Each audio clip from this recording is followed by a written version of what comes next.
আজ আমরা চলে এসেছি মোমো খাবো বলে। বাজারে বেরিয়েছিলাম, খুব খিদে পেয়ে গেছে, তাই আমরা চলে এসেছি মোমোর এখানে। আর এই তো আমি গাড়ি রাখবো এবার মোমোর দোকানের পাশে। আমরা মোটামুটি অর্ডার দিয়ে দিলাম মোমোর জন্য। এটা হচ্ছে ফ্রোজেন মোমো। এখানে সবাই আসে, খুব ভিড়ও হয় এখানটায়।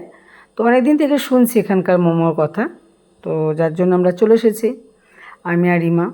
প্রথমে ভাবলাম খাবো, তারপর দেখছি বেশ ভিড় আছে, তারপর আমরা দিয়ে দিলাম 2 প্যাকেট পার্সেল।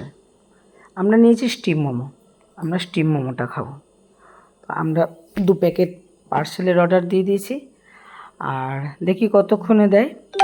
আর এই যে রাস্তাটা রয়েছে, রাস্তার অপোজিটই হচ্ছে গীতাঞ্জলি সিনেমা হল। বোলপুরের সবথেকে নামকরা বড় সিনেমা হল হচ্ছে গীতাঞ্জলি সিনেমা হল। ব্যাস, আমাদের মধ্যে রেডি হয়ে গেছে মোমো, আমাদেরকে দিয়ে দিয়েছে। আমরা এবার রওনা দেব বাড়ির দিকে। আমরা নিয়ে নিয়েছি, এবার গাড়ি আছে। এই যে আমাদের মোমো। রিমা ভীষণ খুশি, আজকে গরম গরম গিয়ে মোমো খাবো। রিমা তো বলে আমি রাতে কিছু খাবো না।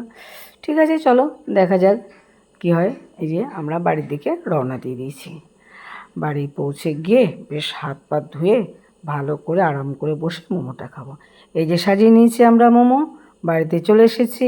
স্যুপ দিয়েছে, চাটনি দিয়েছে, মেয়োনিজ দিয়েছে। আমরা সুন্দর করে সাজিয়ে নিয়ে বসে পড়েছি।